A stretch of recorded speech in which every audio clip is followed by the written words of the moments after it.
vas commencer tout de suite. Yes, yes? Alors, guys, je t'ai fait comprendre que j'ai toujours été cette personne qui ne désirait pas réussir financièrement, simplement parce qu'elle ne croyait pas qu'elle pouvait réussir. Et le jour 1, je t'ai fait comprendre que la raison pour laquelle la plupart d'entre nous ne prospèrent pas financièrement, c'est à cause de nos pensées limitantes par rapport à l'argent. Qui se souvient de cela? Qui se souvient de cela? Nos pensées limitantes, right?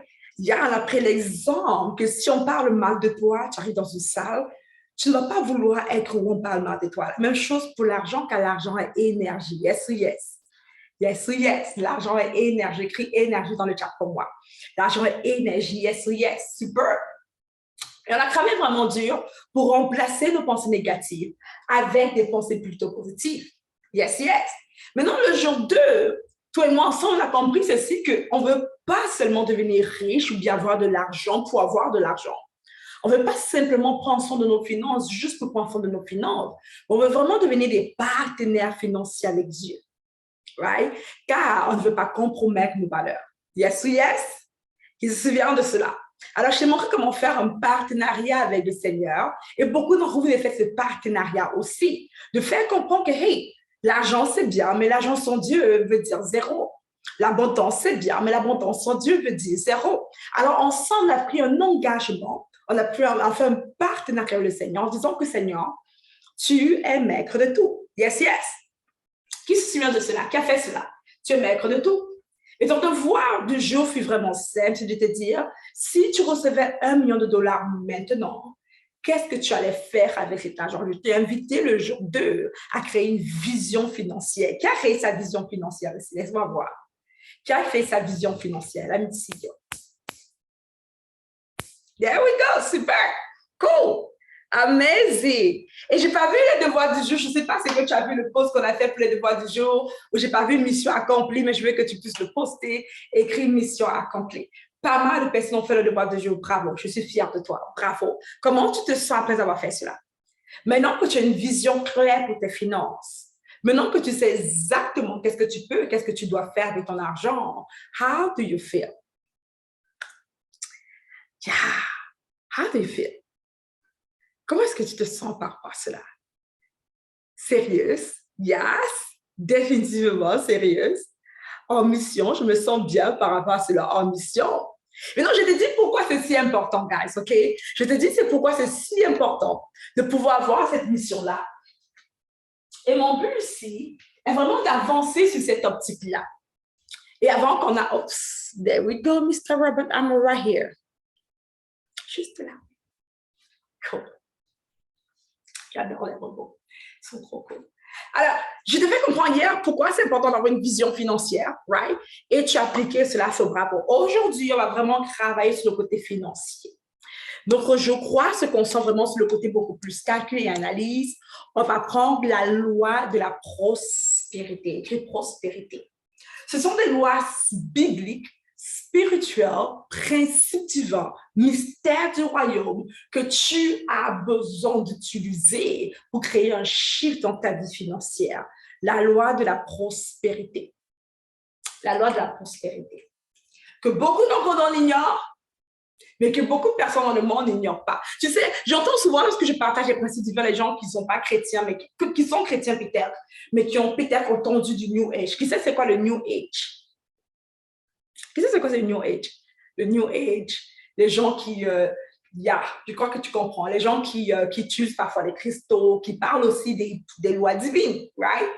Ils me disent souvent des bois, ça ressemble vraiment au New Age. Et je souvent les dire, non, non, non, non, non, non, non. Non, le New Age ressemble à la Bible. Vous vous dites quoi? L'origine de toute chose est quoi? Dans la Bible. Right? Ce n'est pas la Bible qui ressemble au New Age. Le New Age ressemble à la Bible. Right? Ils ont pris les principes divins. Ils ont retiré le Seigneur dedans. Ils ont donné la gloire à l'univers et la gloire à peu importe c'est quoi. À peu importe c'est quoi qu'ils veulent l'appeler. Right? Alors, ce n'est pas la parole de Dieu qui ressemble au New Age, c'est le New Age qui ressemble à la parole de Dieu. Quand on pense cela, yes ou yes? Yes ou yes? Dieu a créé toutes choses de la loi de l'attraction. Qui a entendu parler de la loi de l'attraction? Yeah. Tu as peut-être écouté ou bien tu as lu le livre Le Secret. T'es comme, oh wow, non, ils l'ont pris dans la parole de Dieu. Right? Ils l'ont pris dans la parole de Dieu. C'est écrit, décrit dedans. Right? L'ennemi n'a rien inventé. Il a juste copié et retire la gloire à Dieu. Ça fait du sens à quelqu'un ici? Yes, yes? Yes ou yes? There we go. Super. Alors, écoute ceci. On va parler aujourd'hui de la loi de la prospérité, guys.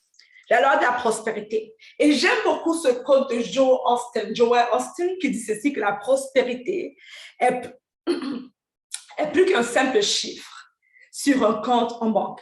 C'est une attitude que l'on doit cultiver envers la vie. D'ailleurs, il y a quelques années, il y a 1 an d'ailleurs, l'année passée, je suis allée voir l'église de Joel Austin à Dallas, au Texas.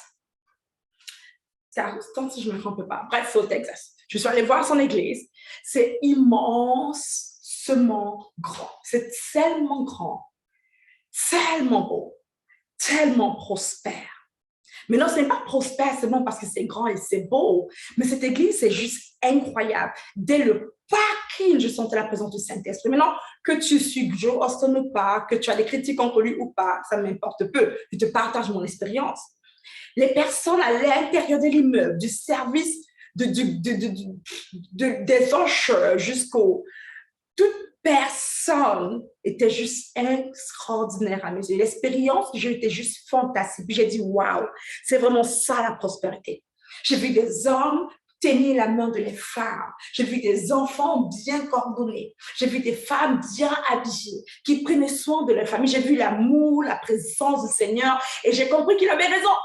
Lorsqu'il disait de ceci que la prospérité est plus qu'un simple chiffre sur le compte bancaire, c'est une attitude que l'on doit cultiver envers la vie. Right? C'est réellement une attitude qu'on doit cultiver envers la vie.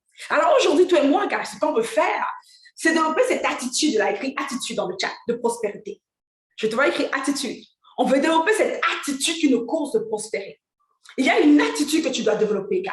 Okay? Ce n'est pas seulement de savoir le A, le B, le C, c'est de pouvoir avoir une attitude complètement différente de ce que tu as. La première attitude que tu dois développer ici, et je vais l'écrire ici, c'est un, ici, here. Je vais juste m'assurer que tout le monde me voit et ça me dit que tu vois mon écran.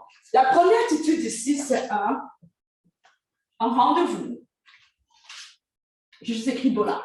Un rendez-vous financier. Est-ce qu'on peut lire mon écran écrit? Si tu peux lire. La première attitude, c'est d'avoir un rendez-vous financier. Un rendez-vous financier. Qui ici ne regarde jamais son solde bancaire? Du moins, n'aime pas regarder son solde bancaire. Qui ici n'aime pas regarder cela? Yeah! Qui ici parfois, quand il regarde son solde bancaire, est surpris de voir combien il lui reste? Yeah! Qui ici parfois reçoit de l'argent, mais après n'a aucune idée de où son argent est parti? Laisse-moi voir dans le chat ici. Aucune idée. C'est comme, tu as l'impression que ton argent s'envole chaque mois. C'est comme s'il y a comme quelque chose de spécial qui se produit, que tu as un salaire, pouf, l'argent disparaît. Et ça fait du sens pour qui ici? All right, guess what? Tu as besoin de ceci, un rendez-vous financier. Écris rendez-vous financier dans le chat avec moi. Tu as besoin de ceci, un rendez-vous financier. Un rendez-vous financier. There we go, un rendez-vous financier. Le problème de beaucoup de personnes, c'est que tu ne donnes pas des instructions à ton argent. Le problème avec beaucoup de personnes, c'est que tu ne sais pas où ton argent s'en va. Tu as l'impression constamment que ton argent s'envole, right? Et parce que tu n'es pas fidèle avec peu de choses, tu ne peux pas être fidèle avec de grandes choses. Puis ça, on va voir ce possible dans la Bible, guys. All right? On va le voir dans la parole de Dieu. C'est écrit clairement ce principe le plus puissant. Pour moi, mes yeux, c'est l'un des principes les plus puissants pour la prospérité, pour la promotion. Qui ici souhaite avoir la promotion dans son travail? Je veux juste voir ici. Qui est intéressé à avoir une promotion dans les prochaines semaines? Qui est intéressé à avoir cela? There we go. Cool, super.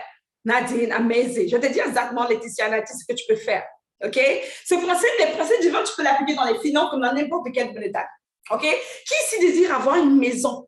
Comme, tu veux dire, tu es dans un appartement présentement et tu veux acheter ta maison. Ou bien tu as peut-être un condo présentement et tu souhaites acheter une meuble. Qui se désire cela? On va aller voir un secret très puissant, puissant biblique, pour t'aider à prospérer financièrement. C'est l'un des principes les plus extraordinaires à mes yeux, les plus fantastiques à mes yeux, que j'aime lire et méditer encore et encore. C'est écrit dans Luc 16. Écrit Luc 16 dans le chat, ouvre-le avec moi. Luc 16. On va l'ouvrir ensemble. Let me go there. Luc 16.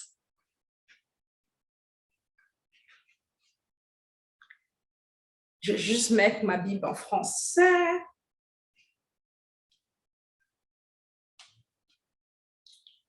Luc 16, verset 10. Are you ready? On va le lire? On va le lire. Are you ready? Are you ready? Est-ce que tu es prêt? Maman, yes, si tu es prête. Maman, yes, yes, si tu es ready. Yes ou yes? Yes ou yes? Come on, yes ou yes? Yes, yes? Let's go! On va lire rapidement alors. Luc 16, verset 10. Et comme je te conseille de juste lire tout le chapitre, tout le chapitre, Luc 16. Je pense que c'est l'un des meilleurs chapitres ever du livre de Luc. Bon, je vais le lire. Luc 16, verset 10 nous dit ceci. Si n'importe qui est fidèle dans les petites choses, on peut aussi lui faire confiance pour ce qui est important.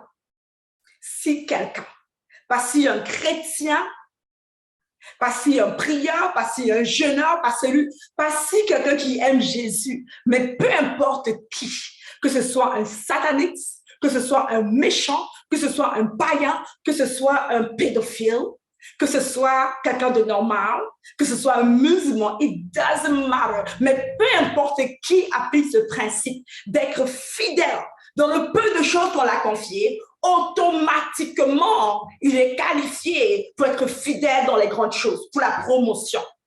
Does it make sense, guys? Yes ou yes? Maintenant, tu comprends pourquoi dans ton travail, ce n'est pas toujours les chrétiens qui ont la promotion, malgré qu'ils ont le Saint-Esprit. Right? C'est leur fidélité. Maintenant, on va lire ensemble ici le deuxième. Ensuite, ça nous dit ceci, mais celui qui n'est pas fidèle. Ça, c'est le cas de beaucoup de chrétiens, malheureusement, surtout dans les finances. Right? Rappelle-toi qu'on ne parle pas ici de prière et de jeûne. On parle du monde pratique. Yes, yes? On parle de ta carrière. On parle de ton avancement, de ton progrès dans la vie. On parle du succès. Mais si Débra n'est pas fidèle dans les petites choses, en anglais, c'est écrit very little things, les vraiment petites choses. Ça, c'est en anglais. C'est écrit dans la version King James de cette manière. Dans les très petites choses, la personne ne sera pas aussi fidèle. Non, je répète ça. Mais celui qui n'est pas fidèle dans les petites choses ne l'est pas non plus pour ce qui est important. Maintenant, je te dis le verset 11. Je vais le lire pour toi, le verset 11. Si donc, vous n'avez pas été fidèle dans la gestion des richesses injustes, qui vous confiera les véritables?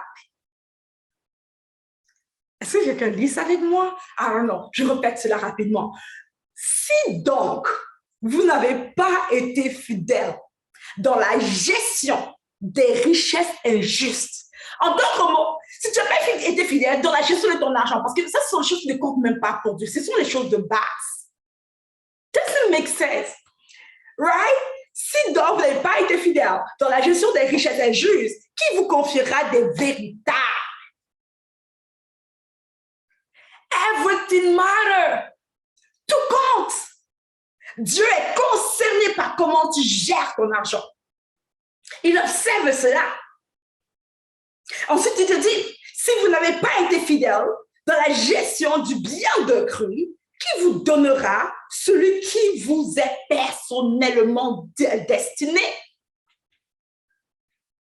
En d'autres mots, Dieu ne peut pas être moqué. Dieu observe comment je gère l'argent. Dieu observe comment je travaille. Il observe comment je fais. Il observe tout cela. Quand je suis fidèle dans la gestion de l'entreprise de quelqu'un d'autre, il me dit, OK, coucou, maintenant elle est qualifiée. Elle est qualifiée pour aller gérer sa propre entreprise. Pourquoi il me dit ça? Si vous n'êtes pas fidèle dans la gestion du bien d'autrui, qui vous donnera celui qui vous est personnellement destiné? Personne. Si vous n'êtes pas fidèle dans la gestion des richesses de ce monde, qui vous donnera, qui vous confiera les véritables richesses.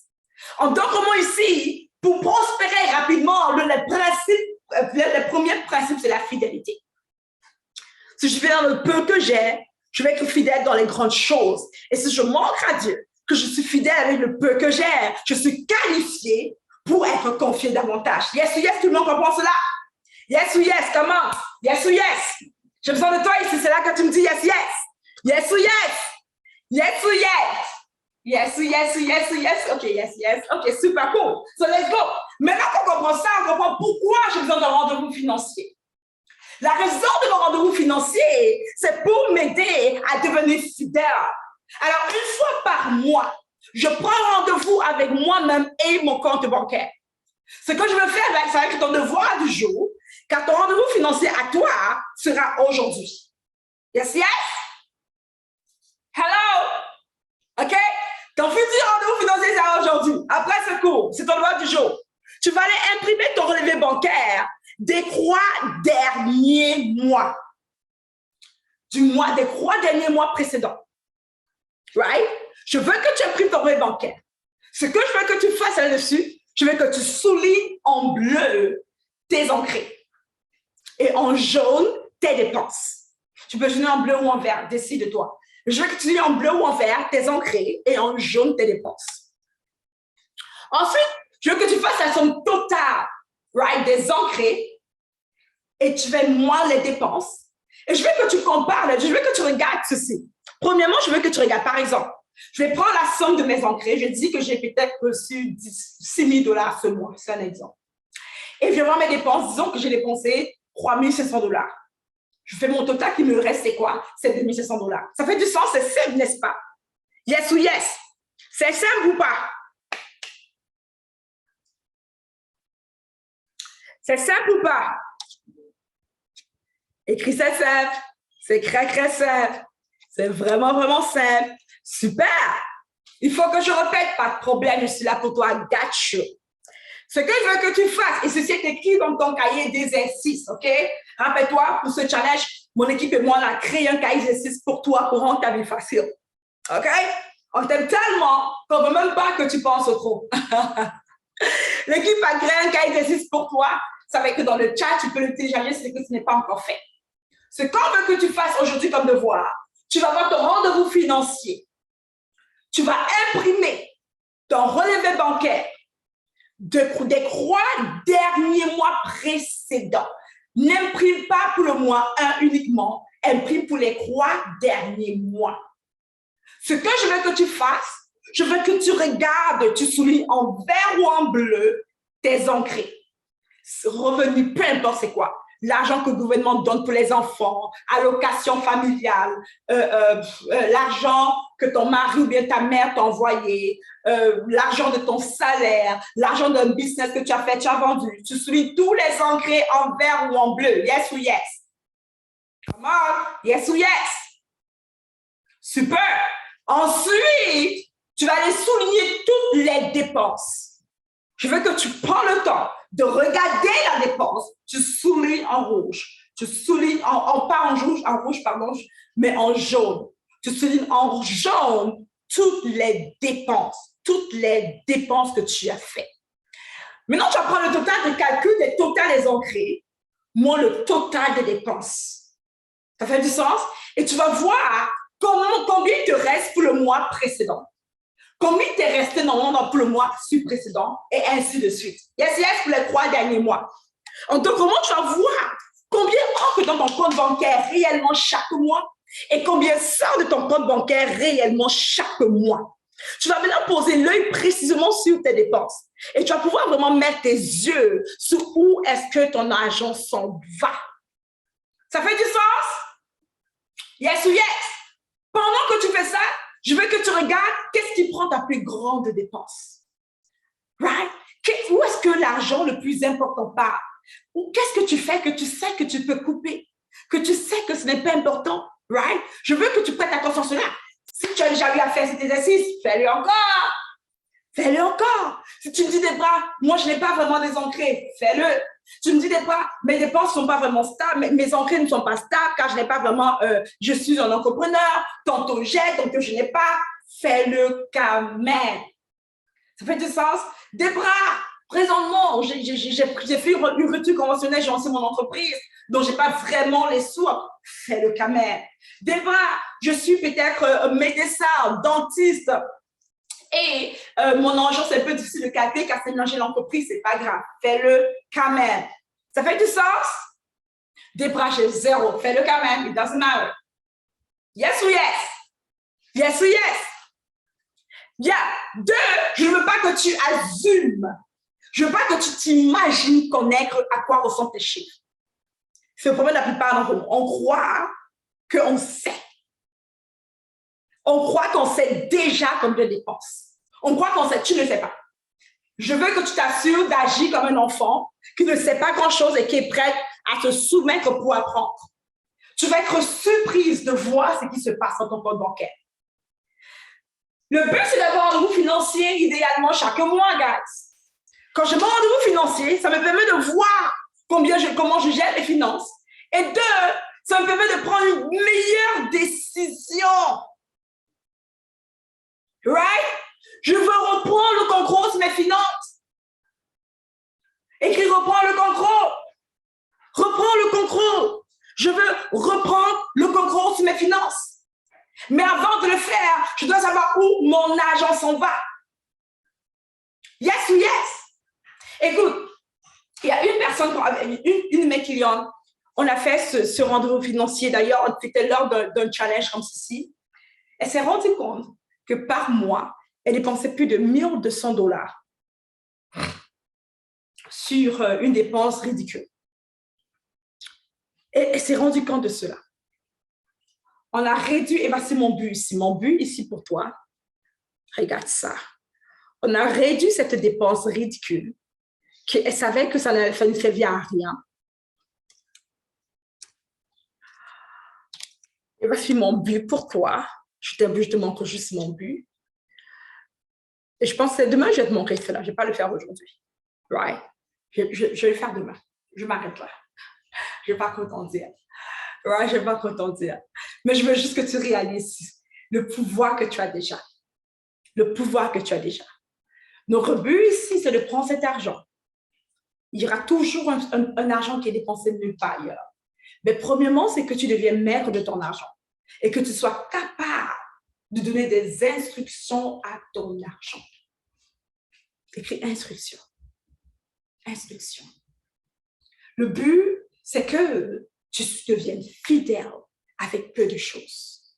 Tu vas donner des instructions à ton argent et non plus vivre de manière une vie financière au hasard. Un rendez-vous financier. Yes, yes. Quand on prend cette somme d'argent, tu vas voir, il y aura des dépenses qui ne te servent pas à grand-chose. Par exemple, tu vas pouvoir voir Netflix. Tu vas peut-être pouvoir voir YouTube Premium. Tu vas pouvoir voir Pizzeria ou bien épicerie 10 fois que tu as commandé, que tu es allé à l'épicerie en une semaine. Tu vas voir comment tu dépenses réellement ton argent. C'est quoi ton attitude face aux finances? Right? Tu vas voir vraiment où ton argent part. Et après, tu vas pouvoir prendre une décision consciente de quelle facture tu gardes et qu'est-ce que tu supprimes.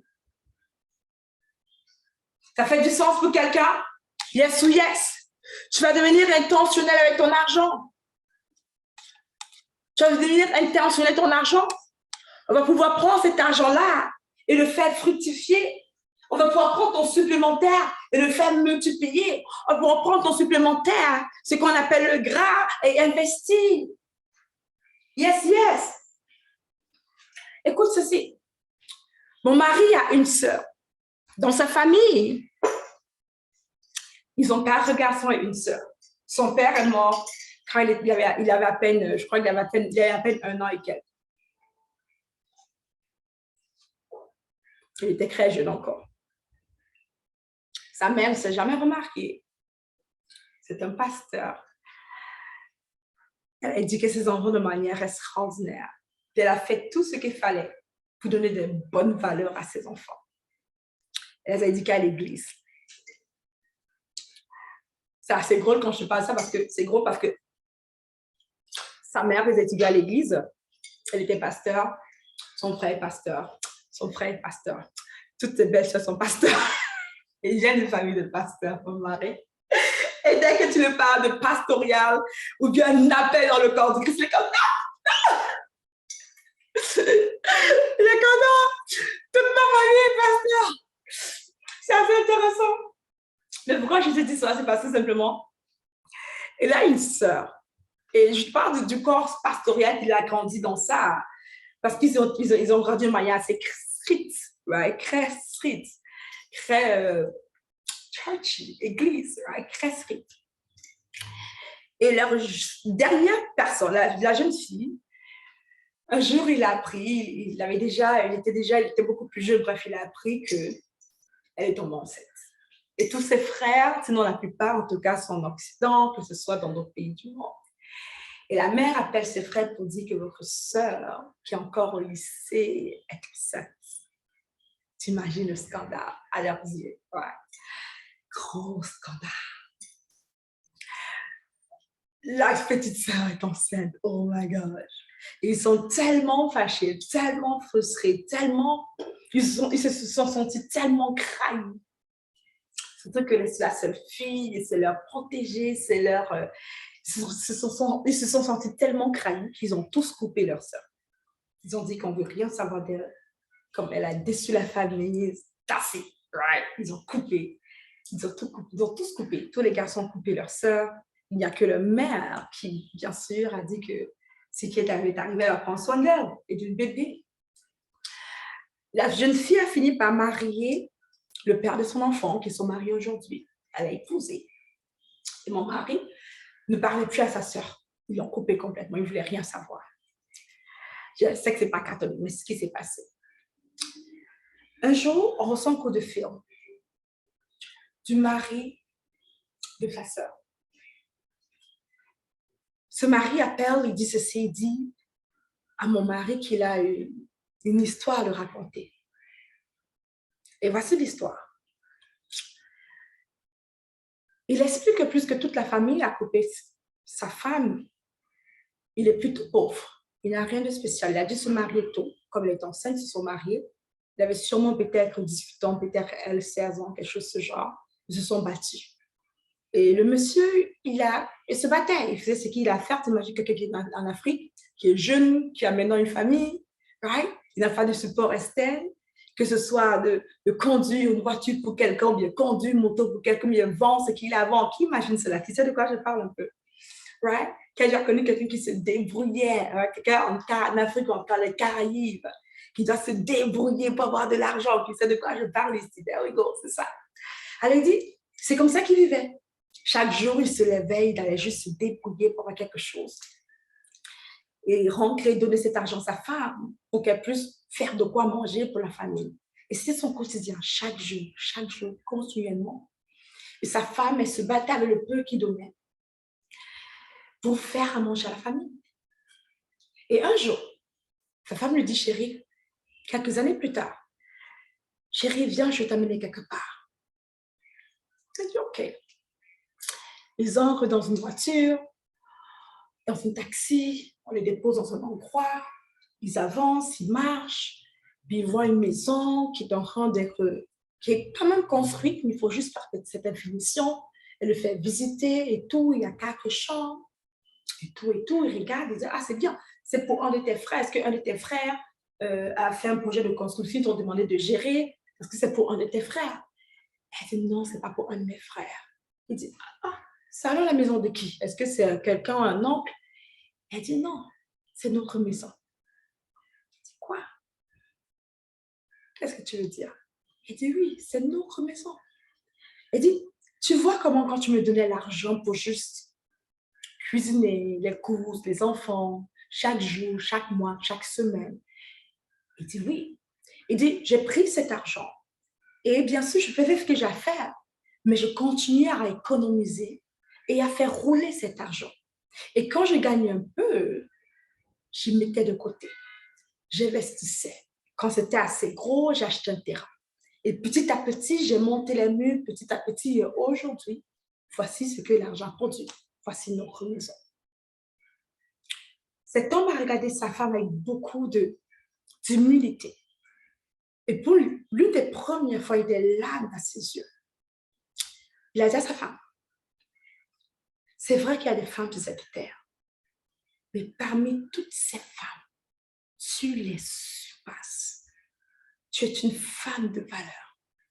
Tu veux me dire qu'avec le simple argent que je faisais du motocyclage, de vente à gauche à droite que je te donnais, tu as pu trouver le moyen de multiplier ceci, acheter un terrain et bâtir une maison.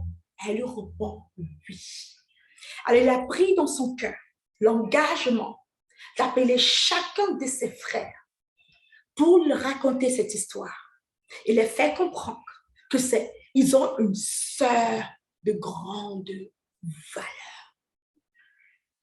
Dès que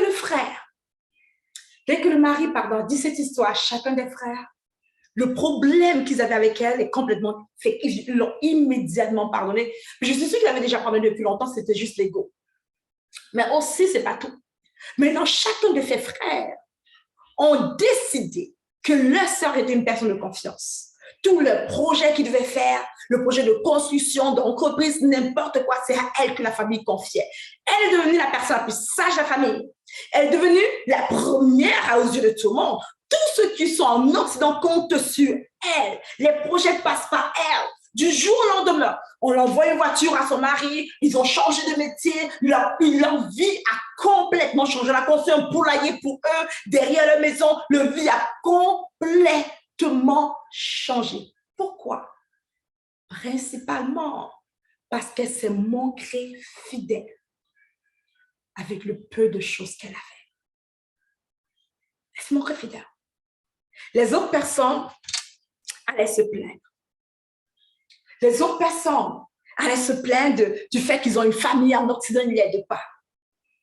Les autres femmes allaient murmurer et se plaindre de leur partenaire qui ne les donne pas assez. Mais elle a pris le peu qu'elle avait. Elle a fait fructifier cela.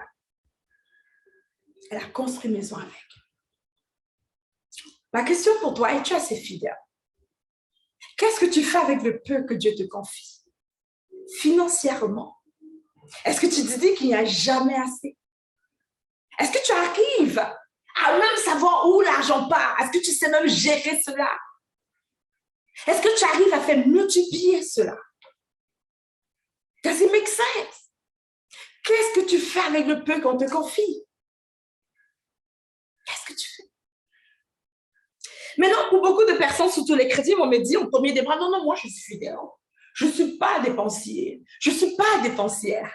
Comme la majorité des chrétiens, qui se dit cela? Qui sait comme dépend? Non, moi je suis fidèle. Je n'ai pas grand-chose, mais j'arrive comme of course, je vais bien sûr. Yeah, ok, maintenant on voit ce qui veut dire fidèle selon Dieu. Ok? On va le lire ensemble, Matthieu 25. Ok, on va le lire, c'est quoi fidèle? Ok, vous dites non. Moi, je suis fidèle, Débora. Ok, c'est bien pour elle, moi, ça ne me concerne pas. Parce que vraiment, avec le peu que j'ai, on va aller voir ce que c'est fidèle à Dieu. On va aller lire Matthieu 25 rapidement. Matthieu 25, verset 14. À partir du verset 14, on va lire ensemble la parabole de l'argent à faire fructifier. La parabole de l'argent à faire fructifier. Je vais te montrer comment faire pour Dieu. Ça veut dire quoi? Fidélité selon Dieu. Yes ou yes? Yes ou yes? Tu risques de te sentir un genre. On va lire ensemble. Are you ready? Mets-moi le chiffre 1, c'est que tu es prêt. On va aller lire ensemble ce que ça veut dire que fidèle selon Dieu, pas selon notre imagination et selon la traduction humaine. Let's go! Il en sera d'un homme qui partit pour un voyage. Il convoqua ses serviteurs et les confia l'administration de ses biens. Il remit à un 5 lingots et à un autre 2 lingots. Et un troisième, il remit un seul, en tenant compte des capacités personnelles de chacun, puis il s'en alla. Maintenant, je veux que tu soulignes capacité personnelle. Tu reçois selon quoi? Ta capacité personnelle. Yes ou yes? Il n'y a pas de discrimination pour Dieu, ce genre de choses. Tu reçois selon quoi? Come on. There we go.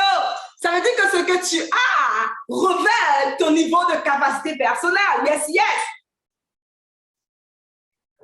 Yes, yes. Hello. Ça veut dire que ce que tu as présentement révèle ton niveau de capacité personnelle. So, let's go, on va juste te montrer ça.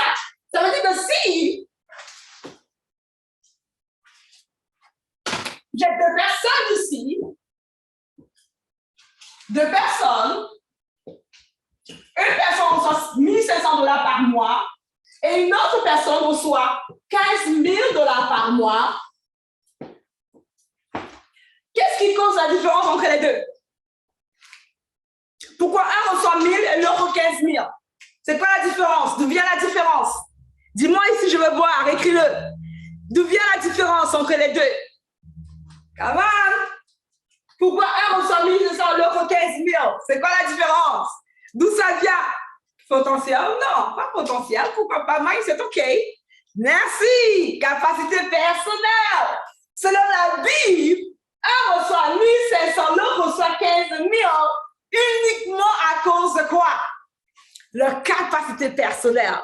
Leur capacité personnelle. Ça veut dire que si c'est que je veux quitter d'ici à ici, qu'est-ce que je dois faire? Si je veux quitter de 1500 à 15 000, qu'est-ce que je dois faire? Qu'est-ce que je fais? Qu'est-ce que je fais? Comment? What do I do? Yeah. Viens gérer. Merci. Augmenter mes capacités. Hello. Est-ce que tu vois comment Dieu nous montre comment faire pour prospérer facilement, guys? Est-ce que tu vois comment c'est écrit clairement? Augmenter mes capacités. Yes ou yes? Mais dans quel genre de capacité? Il y a quelqu'un qui produit plus ou travaille plus. Mindset, problème de mindset. Là, c'est un problème de mindset. Il ne faut pas produire plus ou travailler plus. Ce n'est pas le cas, ma chère. Je suis surpris que ceux qui génèrent $15 000 par mois produisent et ils travaillent moins dur que les autres. OK, super. So, c'est augmenter ma capacité. Yes, yes. That's it. Maintenant, pour augmenter ma capacité, what do I have to do? Spirituel, non, pas du tout. Ce n'est pas une capacité spirituelle. Qui connaît quelqu'un qui génère $50 000 l'année ou bien 100 000 mais ne prie pas, ne connaît même pas Dieu, ne va même pas à l'église. D'ailleurs, il insulte des gens, il est même méchant et il fait des choses méchantes. Qui a déjà entendu quelqu'un comme ça? Ça n'a rien à voir avec le spirituel. Right? Ma capacité personnelle est connectée à ma capacité de gestion. On est au verset 15 présentement. Matthieu a été fait, verset 15. Alors, on va lire ensemble ici ceci. Il y a plus de capacités. Il y a deux. Capacité de gestion, capacité de réception. OK? Il y a deux capacités. Je dois monter ma capacité de réception et ma capacité de gestion. All right, regardons ça. Celui qui avait reçu les 5 lingots, je m'excuse, il y a 3 capacités. Capacité de gestion, capacité de réception, capacité de production. Donc, la prochaine fois, je vais parler de cela. Celui qui avait reçu les 5 lingots se mit aussitôt à faire fructifier, de sorte qu'il en gagna 5 autres. Il se mit à faire quoi? Fructifier. Fructifier. Fructifier. Souligne-le, fructifier. Fructifier. Celui qui en avait reçu 2 fit de même. Il en gagna 2 autres. Il a fait quoi de même? Il a fructifié aussi, il a gagné 2 autres. Quant à celui qui n'avait reçu qu'un seul, il s'en alla et lut-le attentivement. C'est l'histoire de 90% des chrétiens. L'histoire de 90% des chrétiens. Et en passant, les lingots étaient de l'argent. Ce n'était pas juste des talents potentiels. Non, non, non, c'est l'argent que le mec les a donnés. Money. Yes, yes. C'était juste pas des... Non, c'est money.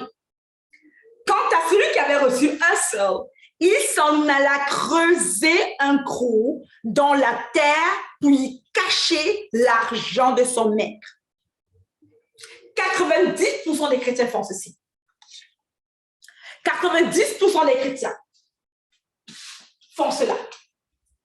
Dès qu'ils reçoivent l'argent, la première chose qu'ils veulent faire, c'est quoi? Écris dans le chat, c'est quoi? La première chose qu'ils vont faire, c'est quoi? Écris-moi si c'est que tu sais, c'est quoi? Cacher cet argent veut dire quoi? Comment? Dépenser? Pas toujours. Merci. Épargner. Tous les chrétiens veulent épargner. Épargner, épargner, épargner. Ouais? Je dis, j'ai pas d'épargne, non, je vais épargner. 90% des chrétiens veulent faire ça, épargner. Et c'est ça que celui-là, il a fait, il n'a pas dépensé, il a épargné. Regarde ça. Longtemps après, le maître de ses serviteurs revint et leur fit rendre compte de leur gérance. En passant, c'est une gérance financière. Je sais qu'à l'église, on a dit talent pour tes talents. Non, ici, on parle de l'argent.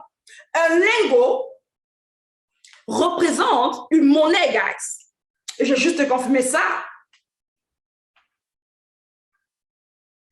Un lingot d'or, dans le temps, ça représente, je vais juste te dire combien en dollars.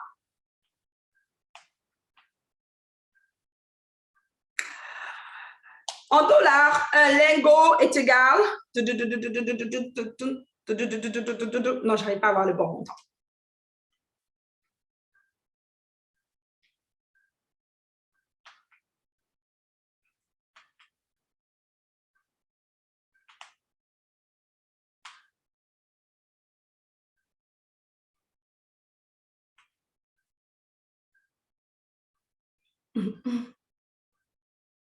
OK, la valeur d'un talent. Ouh là là. OK, gars, j'essaie d'écrire en français, laisse-moi écrire en anglais. Quand j'écris en français, ça ne me donne pas ce que je veux. À faire. Moi, je faisais talent word. Tu vois comment l'anglais est facile, en 1 minute, je l'ai trouvé. OK, super. Alors, ici, un talent représentait 16 ans et 16 ans et demi de la valeur d'un salaire de quelqu'un. 16 ans et demi, à proximité de 1 million de dollars d'aujourd'hui. Un lingot, un talent représente à proximité 1 million de dollars. C'était l'argent. Ça fait du sens? C'était juste pas un talent, le talent de communiquer, non, c'était du cash. Alors ici, Jésus t'enseigne comment faire avec du cash. C'est pour ça qu'on appelle ça la parabole de l'argent à faire fructifier. Jésus n'a pas peur de parler d'argent. All right? Yes ou yes? Un lingot est égal à 1 million. De lui donner 5 millions de dollars à quelqu'un, 2 millions de dollars à quelqu'un, puis un à un autre.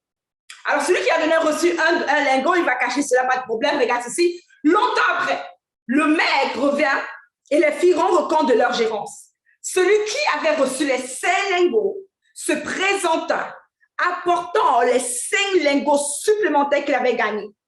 Mais, il dit, maître, tu m'avais remis 5 lingots, j'en ai gagné 5 autres, les voici. Le maître lui dit, très bien, tu es un bon serviteur en qui l'on peut avoir confiance. Tu es un bon serviteur en qui l'on peut avoir confiance. C'est ce que Dieu recherche ici. Maintenant, il dit ceci, tu t'es montré fidèle en peu de choses. C'est pourquoi je t'en confierai de plus importantes. Viens partager la joie de ton maître. Yes ou yes? Yes ou yes? Comment je veux juste voir yes, yes ici? Qui a lu ceci avec moi? Good. Regarde ceci. Celui qui avait reçu les 2 lingots se présenta aussitôt et dit, maître, tu m'as remis 2 lingots, j'en ai gagné 2 autres. Les voici. Et le maître lui dit, très bien, lui dit son maître, tu es un bon serviteur en qui l'on peut faire confiance.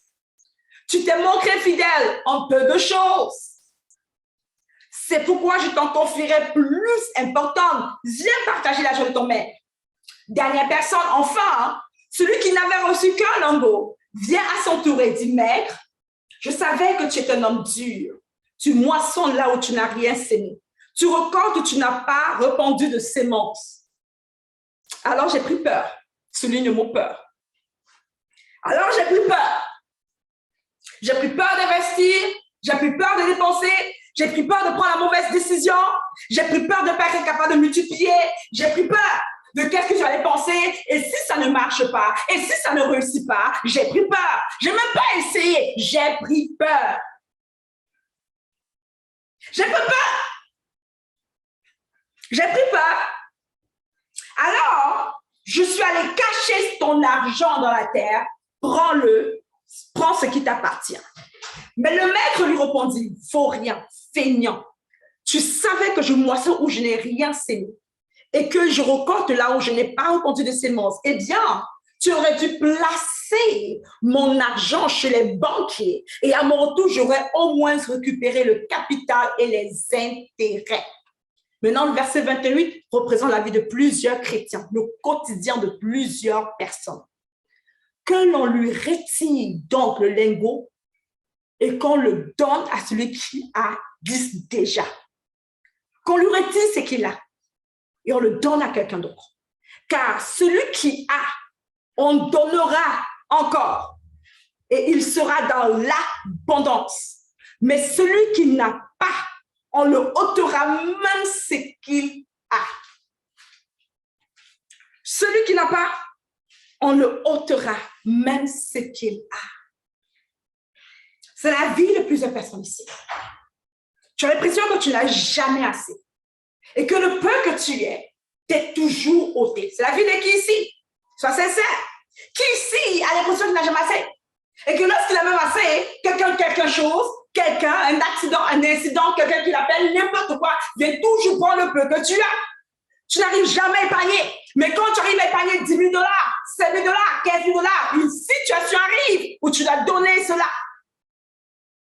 Hello? Tu cherches toujours à épargner. Depuis 2 ans, tu veux épargner. Depuis 5 ans, tu veux épargner. Depuis 10 ans. Mais à chaque fois que tu reçois épargner 5 000 $, quelque chose vient prendre cela. Présentement, tu es peut-être médecin. Tu es peut-être architecte. Tu es même peut-être avocat ou ingénieur. Tu as peut-être cette grosse maison, cette grosse voiture, mais la vérité, c'est que tu vis sur des dettes. Tu ne peux pas te permettre de prendre 3 mois sans travailler. Tu ne peux pas. Alors oui, tu as fait de grandes études. Oui, tu as un poste, tu es cadre. Mais lorsqu'on regarde ton compte, il n'y a pas plus de 100 000 $. Tu n'as très peu d'investissements. Le plus grand investissement que tu as fait, c'est d'acheter une maison. Et c'est pas parce que tu n'as pas eu l'opportunité, c'est à cause de la peur. La peur. La peur. Alors parce que, et ça, regarde ça, celui que je considère être un vaurien et un feignant, il n'a pas fait comme le fils prodige. Hello? Le fils prodige avait l'air pire à mes yeux. Le maître n'a pas dit qu'il était vaurien et méchant et infidèle. Le fils prodige, aux yeux de Dieu, au moins il a pris le risque. Au moins il a osé. Mais celui que Dieu dit que c'est un vaurien, il a choisi la peur. Écrit choisi la peur, refuse de choisir la peur. Il a choisi la peur. La peur d'investir. Rien ne garantissait que ça va marcher. Il a choisi la peur. Peur d'investir. Peur de prendre un pas de foi. Peur de oser. Il a voulu conserver, garder ça dans un compte bancaire épargne. Il a épargné. Et quand j'ai lu ça, j'ai dit, mais Seigneur, il a épargné. Comme, il n'a même pas dépensé. S'il a dépensé l'argent et tout le reste, je peux comprendre. Je peux comprendre. Mais il a épargné. Pourquoi tu dis qu'il est pour rien? Et le Seigneur me fait comprendre aussi, me dit, ma fille, je préfère de loin voir mes enfants oser et échouer que de ne rien faire et garder et rester dans la peur. Je préfère de loin voir mes enfants oser. Parce que le juste, de toutes les manières, il va tomber. Le juste tombe 7 fois. Mais il se relève toujours. Il tombe. Il dit, je préfère voir ça.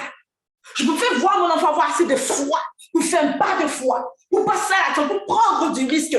Foi veut dire prendre du risque. Je préfère le voir investir et espérer que ça fonctionne. Et ça ne fonctionne pas. Au moins, il apprendra une leçon, quelque chose. Je préfère le voir s'attendre à moi. Je préfère voir mon enfant croire à grand que de vivre dans la peur. Lorsque je vis dans la peur, je loue Satan. Lorsque je vis dans la peur financière, je fais de l'argent un Dieu. Ose. Ose. Ose.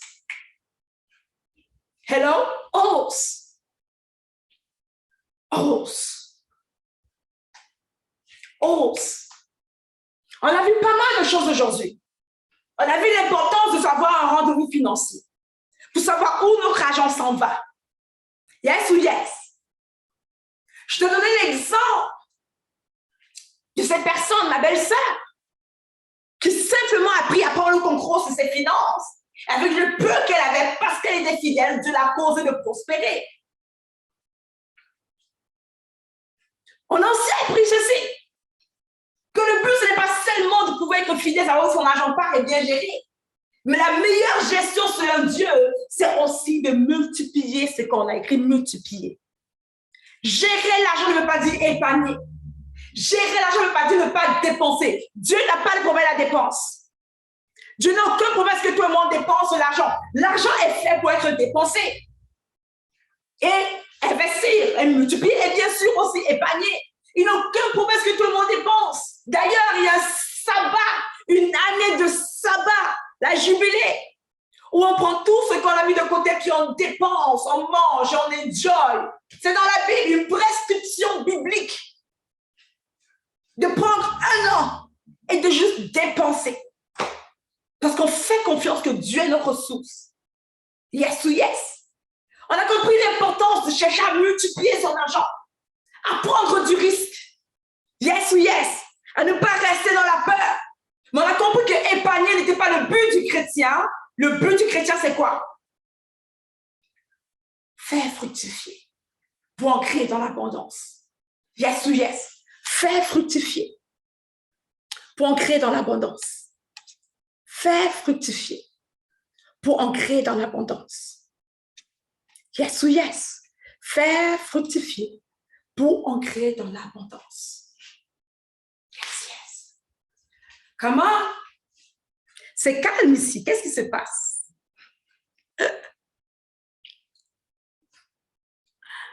Avec l'inflation, quelqu'un d'ici, l'argent épargné perd aussi sa valeur totalement, ma chère. Yes ou yes? Comment? Alors, mon attitude, il doit changer le jour. On a compris ceci, mon mindset. Je dois avoir une mentalité d'abondance. Je remplace mes découvre, c'est comme mes pensées limitantes. Je remplace les pensées d'abondance. Deuxième jour, j'ai compris ceci, que je dois pouvoir, ma foi, avoir une alliance avec le Seigneur.